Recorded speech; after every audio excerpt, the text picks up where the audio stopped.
തൃശ്ശൂർ പൂരം നടത്തിയപ്പോൾ വീണ്ടും പ്രതിസന്ധിയിൽ. വനംവകുപ്പിൻ്റെ പുതിയ സർക്കുലർ വന്നു. ആ സർക്കുലർ പ്രകാരം ആനകളെ വിട്ടുകൊടുക്കാൻ കഴിയില്ലെന്ന് ആന ഉടമകൾ പ്രഖ്യാപിച്ചു കഴിഞ്ഞു. സർക്കാർ അടിയന്തര ഇടപെടൽ നടത്തി പരിഹാരം കാണണമെന്നാണ് ആവശ്യം ഇപ്പോൾ ഉയരുന്നത്. തൃശ്ശൂരിൽ നിന്ന് അശ്വിൻ പാലാഴി തത്സമയം ചേരുന്നു. തൃശ്ശൂരിൽ നിന്ന് അശ്വിൻ, ഗുഡ് മോർണിംഗ്. പറയൂ, എന്താണ് ആന ഉടമകളുടെ ഡിമാൻഡ്? എന്താണ് ഈ സർക്കുലറിൽ കുഴപ്പം പിടിച്ച ക്ലോസ് ഉള്ളത്?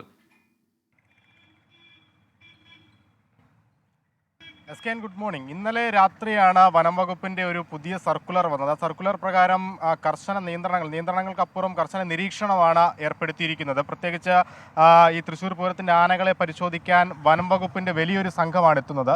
അതിൽ 5 ജില്ലകളിൽ നിന്നുള്ള ആറാട്ട് ടീമുകളടക്കമാണ് എത്തുന്നത്. ഏകദേശം 100-ന് മുകളിൽ ആളുകൾ ഈ സംഘത്തിലുണ്ടാകും. ഇവരുടെ പരിശോധനയിൽ, നാളെ നടക്കുന്ന ഫിറ്റ്നസ് പരിശോധനയിൽ ആനകളുടെ ദേഹത്ത് ചെറിയ മുറിവുകൾ കണ്ടാൽ പോലും ആ ആനയുടെ ഫിറ്റ്നസ് റദ്ദാക്കുന്ന നിലയിലേക്ക് കാര്യങ്ങൾ പോകും.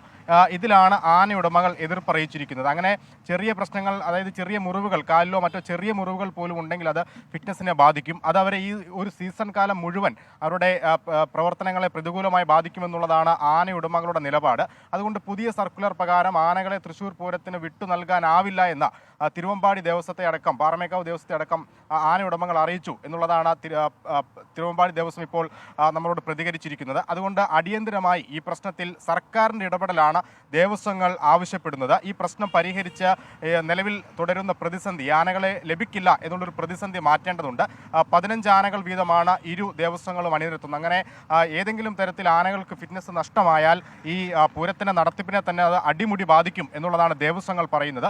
ഒപ്പം ഉദ്യോഗസ്ഥരുടെ അമിതമായ ഇടപെടൽ ഈ പൂരം നടത്തിപ്പുമായി ബന്ധപ്പെട്ട് കഴിഞ്ഞ കുറേ ദിവസങ്ങളായി ഉണ്ടാകുന്നുണ്ട്. അത് അവരുടെ ദൈനംദിന പ്രവർത്തനങ്ങളെ പോലും ബാധിക്കുന്നു എന്നടക്കമുള്ള ആരോപണങ്ങൾ ഉന്നയിക്കുന്നു. എന്തായാലും അടിയന്തരമായ സർക്കാർ ഇടപെടലാണ് ദേവസ്വങ്ങൾ ആവശ്യപ്പെടുന്നത്. ഓക്കെ, താങ്ക് യു അശ്വിൻ പാലാഴി. ഇപ്പോൾ ഈ പ്രശ്നത്തിൽ പ്രത്യേകിച്ച് ആനകളെ ഇങ്ങനെയുള്ള സർക്കാർ നിബന്ധന വെച്ച് വിട്ടുകൊടുക്കാൻ പറ്റില്ല എന്ന് ആന ഉടമകൾ പറയുമ്പോൾ തിരുവമ്പാടി ദേവസ്വം ഇതിനെക്കുറിച്ച് പ്രതികരിക്കുകയാണ്. ഇവിടുത്തെ സെറ്റ് ഓഫ് ഡോക്ടേഴ്സ്, വെറ്റിനറി ഡിപ്പാർട്ട്മെൻറ്റിൻ്റെ ഡോക്ടേഴ്സ് ചെക്ക് ചെയ്തതിന് ശേഷം ഫോറസ്റ്റിൻ്റെ ഡോക്ടേഴ്സും കൂടിയും വരുന്നു. അത് അവരുടെ ചെക്കിങ് കൂടി കഴിഞ്ഞതിന് ശേഷം മാത്രമാണ് നമുക്ക് ഫിറ്റ്നസ് സർട്ടിഫിക്കറ്റ് തരുള്ളൂ.